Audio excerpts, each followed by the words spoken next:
sa pagbagal ng inflation ng food and non-alcoholic beverages ay ang mas mabilis na pagbaba ng presyo ng vegetables, tubers, plantains, cooking bananas, and pulses sa antas na negative 18.8%. Gayun din, ang fish and other seafood sa antas na negative 8.4%. Nakaambag din sa pagbagal ng inflation ng food and non-alcoholic beverages ang pagbaba ng presyo ng meat and other parts of slaughtered land animals sa antas na negative 2.8% mula sa pagtaas noong nakaraang buwan.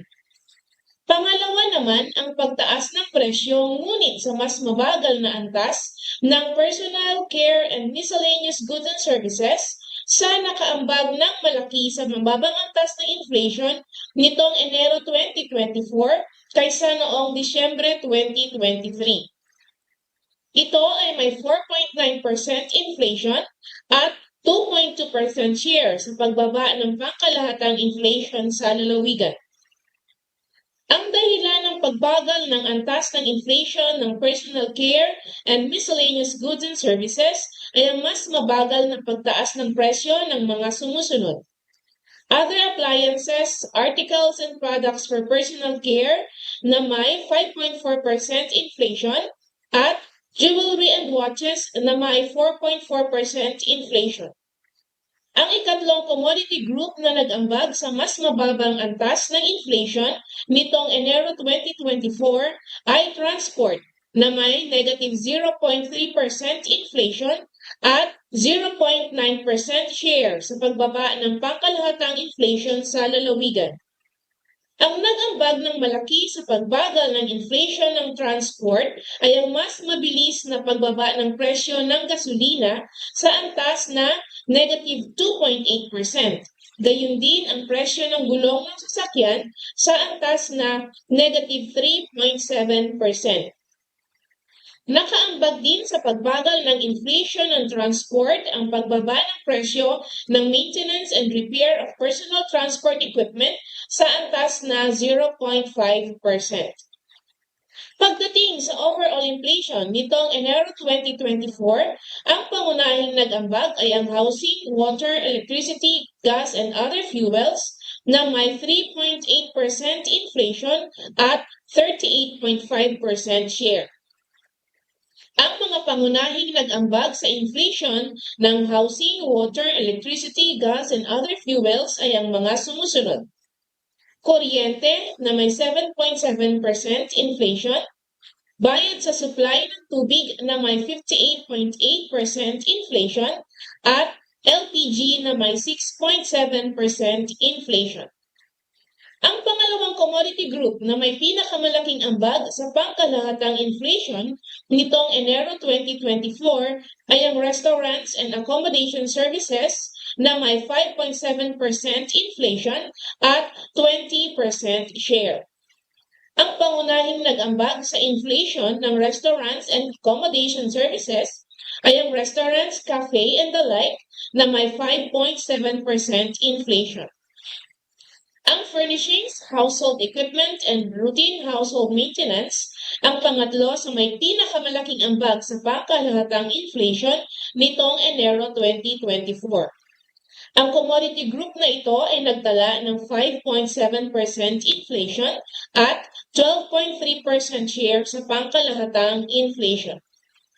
Ang mga pangunahing nag-ambag sa inflation ng furnishings, household equipment, and routine household maintenance ay ang mga sumusunod. Non-durable household goods na may 7.6% inflation at household textiles na may 0.5% inflation. Sa 13 commodity groups, 7 ang nagpakita ng mas mabagal na pagtaas ng presyo nitong Enero 2024. Ito ay ang mga sumusunod. Furnishings, household equipment, and routine household maintenance na may 5.7% inflation. Transport na may negative 0.3% inflation. Recreation, sport, and culture na may 7.8% inflation. Personal care and miscellaneous goods and services na may 4.9% inflation at clothing and footwear na may 1.2% inflation.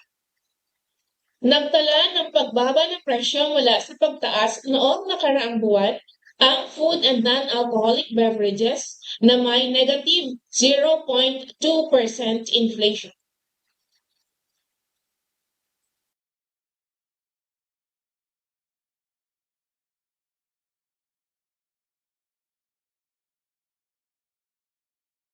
Ang financial services naman ay nagtala din ng pagbaba ng presyo nitong Enero 2024 na may negative 1.4% inflation mula sa 0% inflation. Samantala, tatlong commodity groups naman ang nakapagtala ng mas mabilis na pagtaas ng presyo. Ito ay ang mga sumusunod.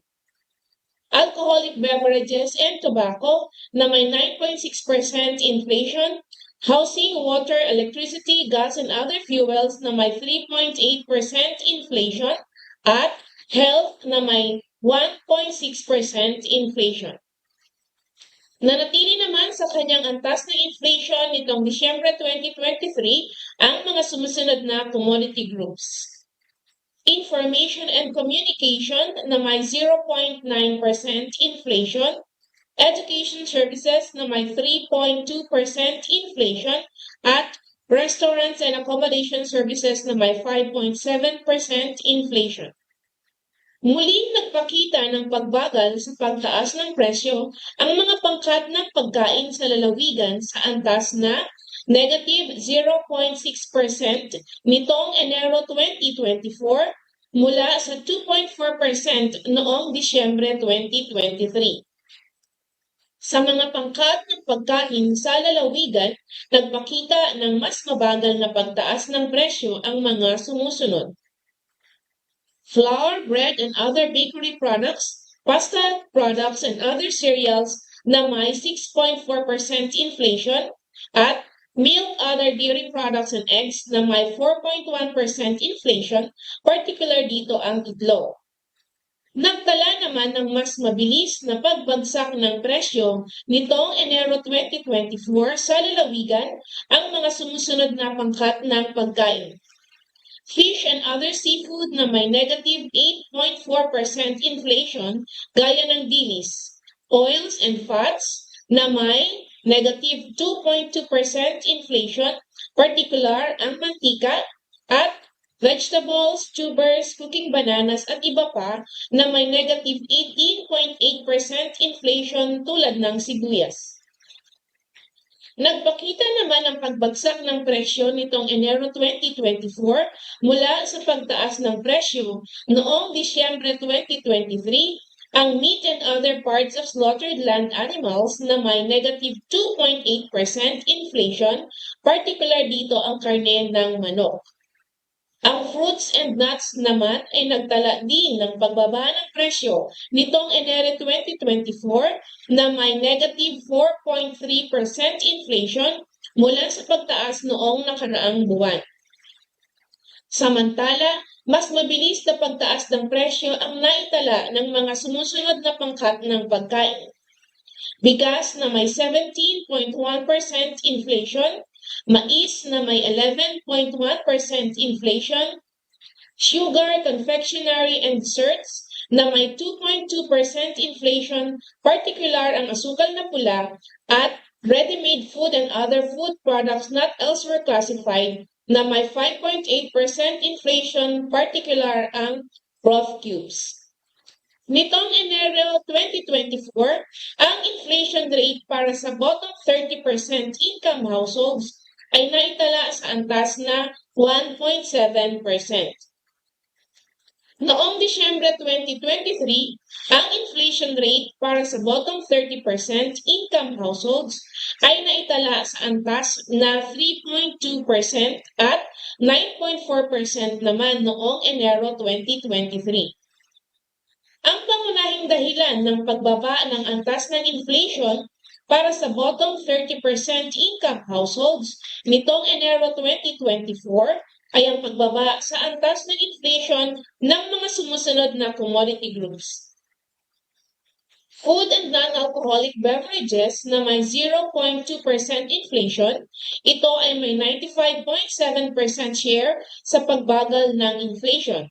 Financial services na may negative 1.5% inflation at 1.2% share, at transport na may negative 2.9% inflation. Ito ay may 1% share sa pagbagal ng inflation. Nitong Enero 2024, ang naitalang Consumer Price Index o CPI ay 130 pesos and 90 centavos. Ang CPI ay isang pamantayan para sukatin ang pagbabago sa pangkalahatang antas ng presyo ng mga bilihin at serbisyo na karaniwang binibili ng mga mamimili. Ito ay ginagamit upang masuri ang inflation at malaman ang paggalaw ng halaga ng pera ngayon kumpara noong base year na 2018. Noong Disyembre 2023, ang naitalang CPI ay 130 pesos and 70 centavos at 128 pesos at 60 centavos naman noong Enero 2023. Sa kabilang dako, ang purchasing power of peso o PPP nitong Enero 2024 ay bahagyang bumaba sa 0.76 pesos mula sa 0.77 pesos noong Disyembre 2023. Ang PPP ay isang indicator na nagpapakita kung magkano ang halaga ng 1 peso o piso ngayon kumpara noong base year na 2018. Ang monthly data ng inflation para sa all-income households at bottom 30% income households ay inyong makikita sa website ng Philippine Statistics Authority.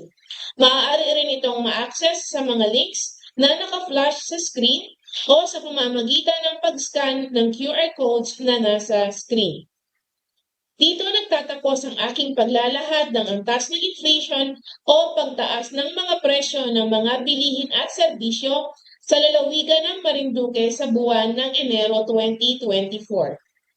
Ang Philippine Statistics Authority, Marinduque Provincial Statistical Office ay lubos na nagagalak sa inyong paglahok sa press conference tungkol sa inflation sa lalawigan. Salamat at magandang hapon.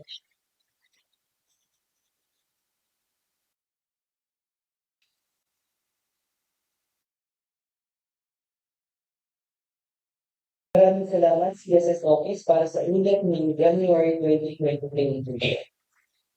Ngayon po, gusto ko lang po linawin kanina, ang kasama natin ay mula sa Philippine Information Agency, hindi lang po sa Philippine Information. Ganyan din, nakakasama po natin ang kinatawag ng media partners mula sa radyo natin FM Boa, at Marinduque Newsnet. Kasama rin po natin, yung representative from Philippine National Police Marinduque at Provincial Budget. Ngayon magtutungo po tayo sa ating question and answer segment. Para sa mga nais pong magtanong, maaari niyo pong pindutin ang raise hand button feature ng Google Meet para kayo ay tawag. Para sa ating online participants, FB viewers, maaari niyo pong i-komento or iiwan ang inyong mga katanungan sa ating comment box.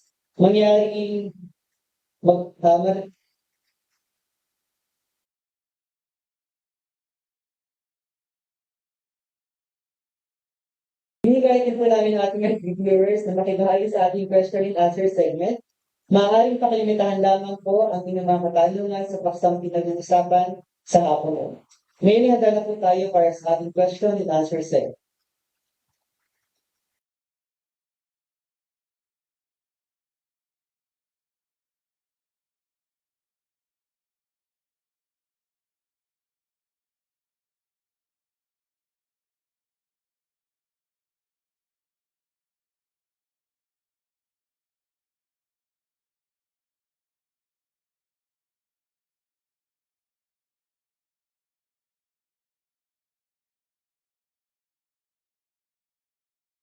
Meron po tayong katanungan mula sa ating mga kasamahan. Nakita po natin na ang unang nag-drive sa pagbaba ng inflation noong Enero 2024 Kaya agriculture o ang mga produkto ng agrikultura gaya po ng gulay, isda at karne. Nangangahulugan po ba ito na may sapat na supply na produktong pang-agrikultura sa ating lalawigan?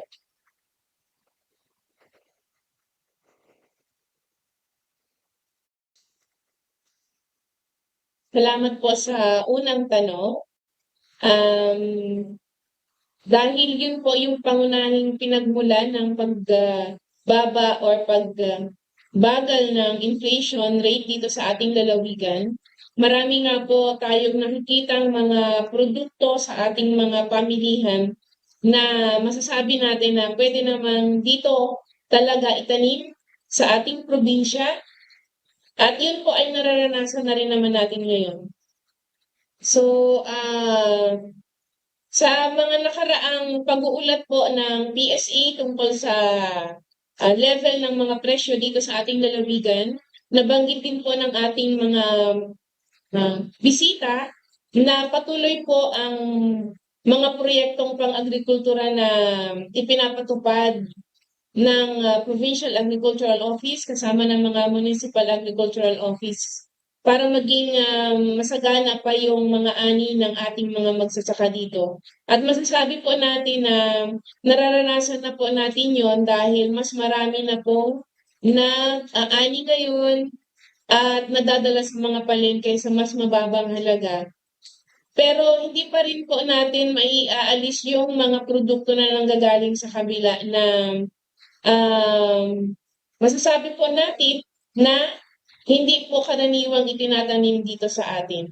Hindi po kasi laging meron mga produkto dito sa atin na laging may ani. Katulad po nung mga carrots, meron po tayong tanim na carrots dito. Kaya lang po, hindi po laging ang ganun. Pero pasalamat po tayo dahil ngayong January, meron pong mga available na mga pananim dito sa atin. Kaya po, medyo mura, mababa ang presyo kaysa nung nakaraang buwan. Kaya po, bumagal yung inflation rate. Salamat po. Maraming salamat po CSS Office para sa inyong kasagutan. Naniniwala po kami na isa rin ang Provincial Agriculture Office sa mga kapag-upong po sa tanong na yun. Magandang hapon po sa ating kinatawan nila sa Provincial Agriculture Office. Baka may dagdag po kayo.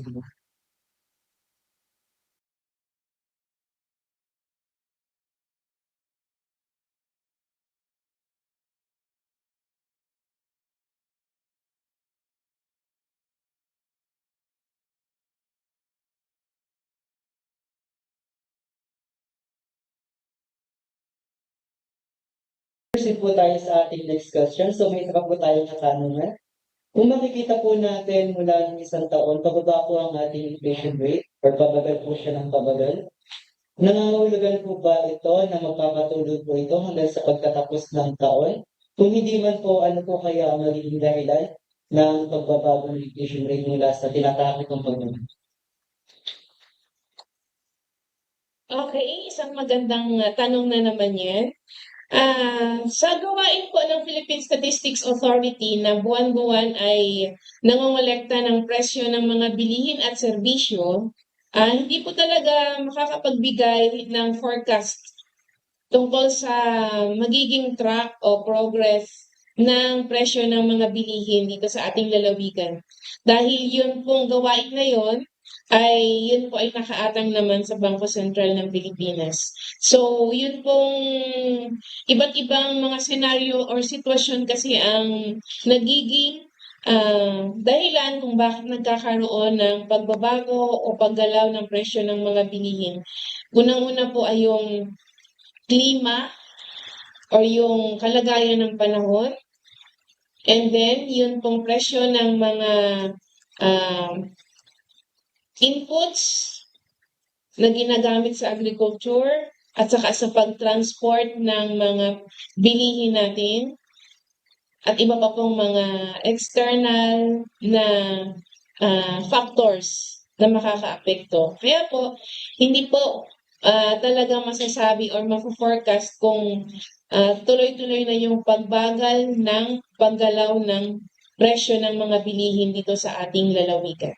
Pero siyempre, bilang isang konsumidor or mamimili, lahat tayo gusto natin na mas mabagal pa ang paggalaw ng presyo ng mga bilihin at serbisyo. Salamat po.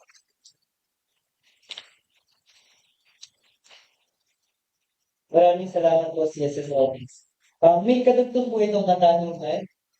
Dito po sa ipinapakita natin kung nire-report natin ang inflation rate or inflation report.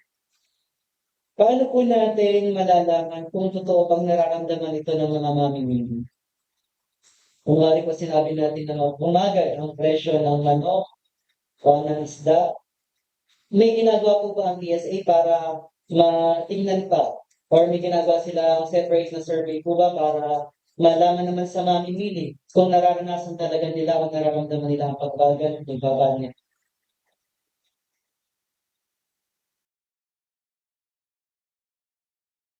Okay, salamat po ulit sa isang magandang tanong.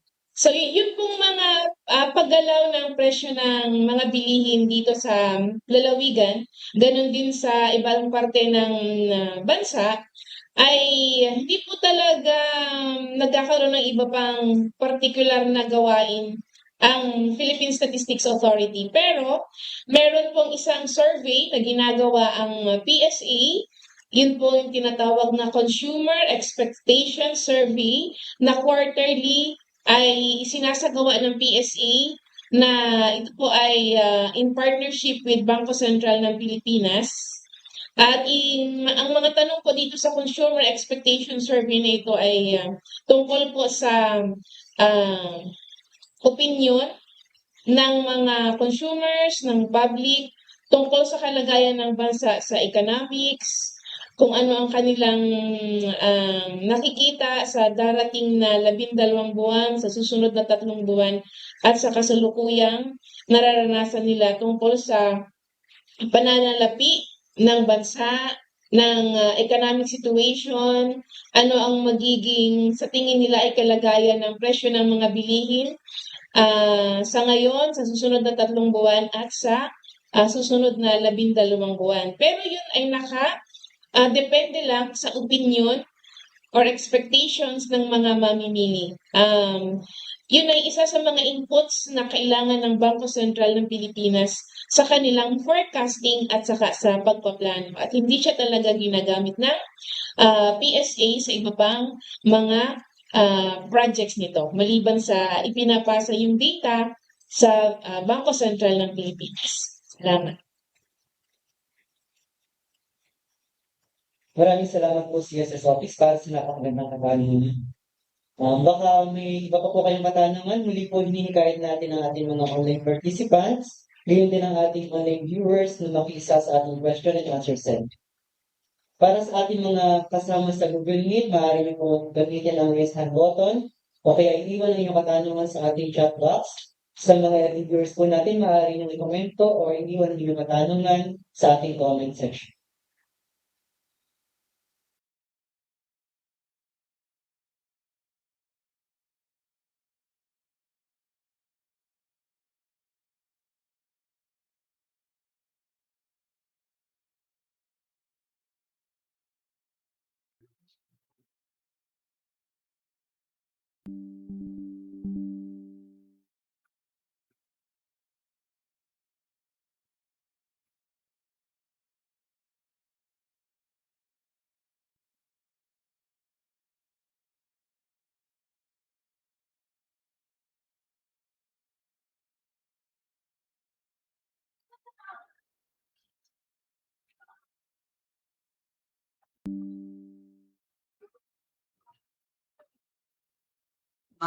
Isang question lang po from my end.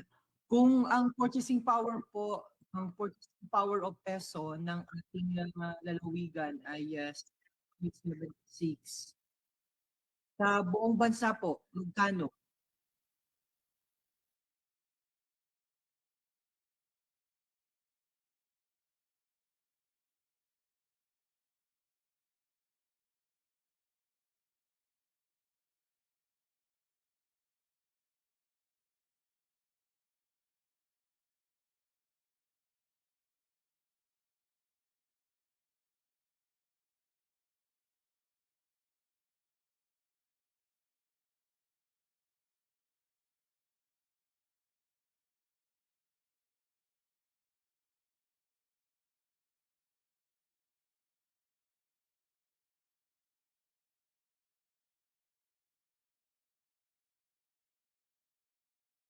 Magandang hapon po, Sir Romeo. Pasensya na po, medyo may choppy po yung ating linya. Pero ang katanungan po ninyo ay, ano ang PPP ng buong bansa sa nakalipas na buwan?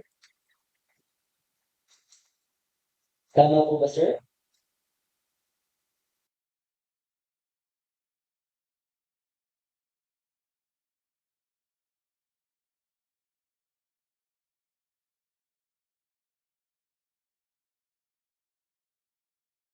Ma'am Gemma, ang tanong po ni Sir Romeo from PIA.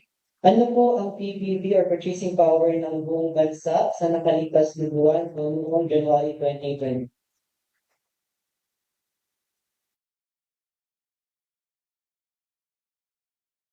Okay, so Sir Romeo, marami pong salamat sa tanong. So noong January 2024 po, lumabas po na 0.80 pesos or 80 centavos po ang ating national PPP. Mas mataas siya ng 4 centavos kesa sa provincial or PPP ng ating probinsya. Salamat po.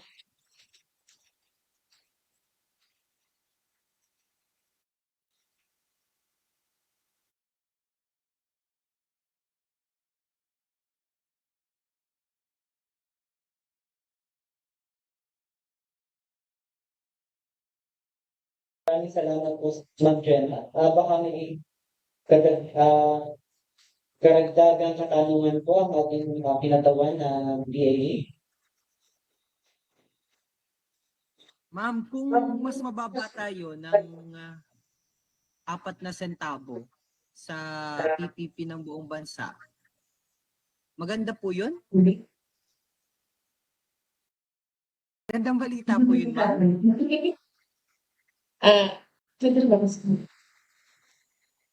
Hello, Sir Romeo. Pare, ang ibig kong sabihin nun ay mas maliit yung kayang bilhin ng piso natin ngayon kesa dun sa pang-national level. Kasi ganito po kasi yun, kung yung piso natin noong 2018 ay kung meron po tayong piso noong 2018, ang nabibili na lang po natin ngayon ay worth na 76 centavos. O yung piso natin noong 2018, ang katumbas na lang ngayon ay 76 centavos kung dito natin gagastusin sa probinsya. Pero kung sa national level po naman, ay mas mataas yung katumbas niya, 80 centavos. So, ibig ko sabihin ay mas mataas po ang purchasing power of peso sa national level, mas mababa po ang purchasing power natin dito sa Marinduque. Kasi po, ang isa po sigurong kadahilanan nun ay nasa isla tayo at yung iba nating mga goods and services na binibili or kinukonsume dito sa probinsya ay tumatawid po ng katubigan at yung dagdag na cost para makatawid dito yung mga goods and services na yon ay nanggagaling sa yung binabayad natin sa transport at sa fuel products para po madala dito sa isla natin yung mga goods and services na yun. Okay, so ibig sabihin, ma'am, para sa kabatiran ng mga kababayan natin, mas mahal ang bilihin sa ating kumpara sa bilihin sa buong bansa. Kabuuan. Opo. Kabuuan. Opo. Totoo. Thank you po. Sad. Okay, alam mo ma'am, sa tagal na natin nagaganito, mas ngayon ko lang mas naintindihan yung kapasidad o yung pinakang epekto o yung impact pag pinapaliwanag mo yung purchasing power of peso. But thank you so much for the very informative and it was truly well explained. Ma'am, salamat po.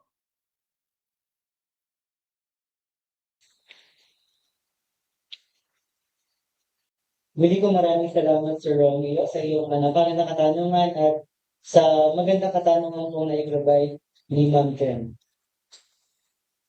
May nais pa po ba tayong itanong o may karagdagan po tayong katanungan mula sa ating online participants?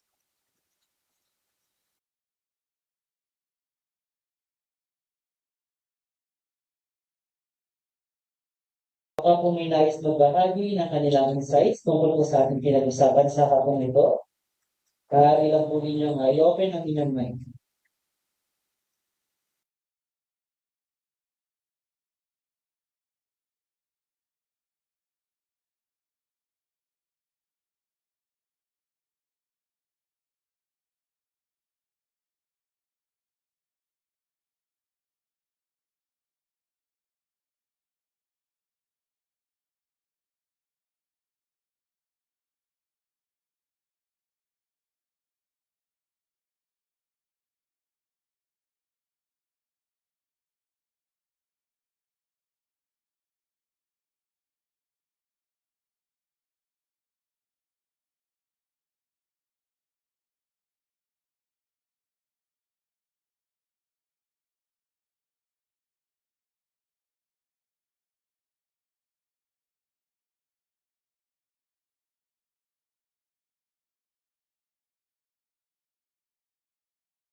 Pwede bang malaman ko ang tunay na pangalan mo?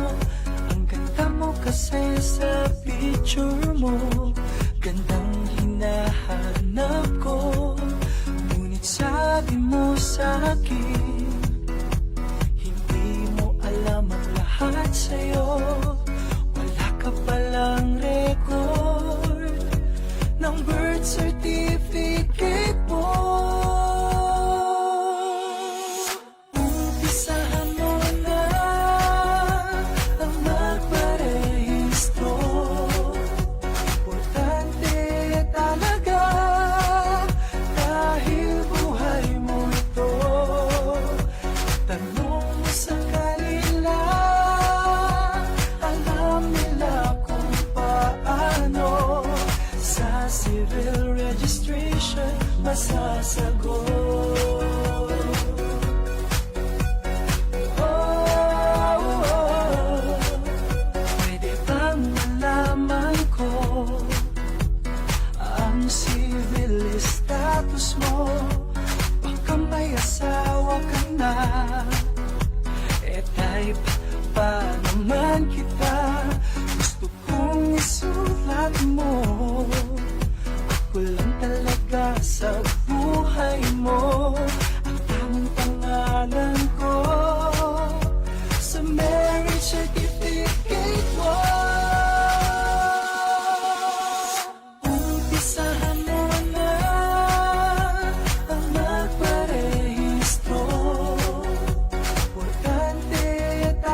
masasagot.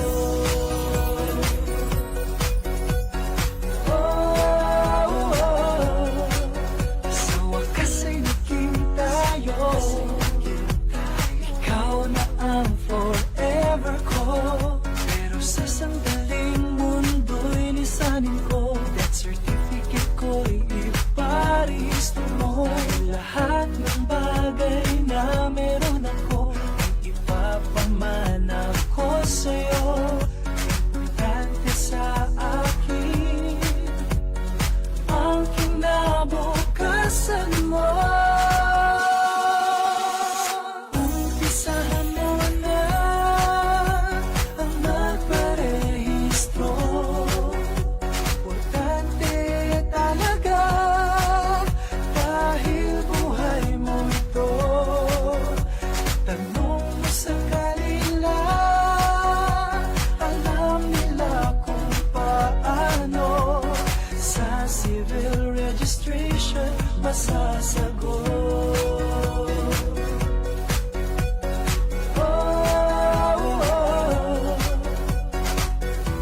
Halika na, lumapit ka. Narito kami, tutulong sa'yo. Umpisahan mo na ang magparehistro. Importante talaga dahil buhay mo ito. Tanong mo sa kanila, alam nila kung paano. Sa civil registration masasagot.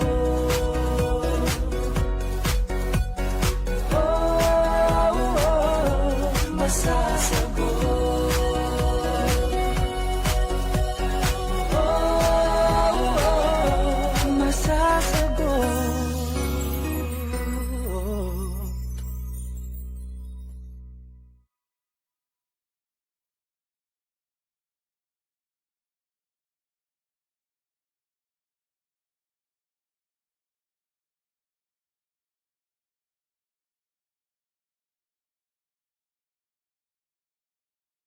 Then we would like to thank our media and press partners, as well as our partner agencies, for joining us in the January 2023 Inflation Report Press Conference. Sana ay patuloy niyo po kami suportahan. You may visit our webpage, www.psc.gov.ph, at maaari niyo rin po kami bisitahin sa aming Facebook page, www.facebook.com.psa/Marinduque para sa mas marami pang updates. Once again, I'm Sunny Junior R. de la Cruz. Maraming salamat at magandang hapon po sa ating lahat.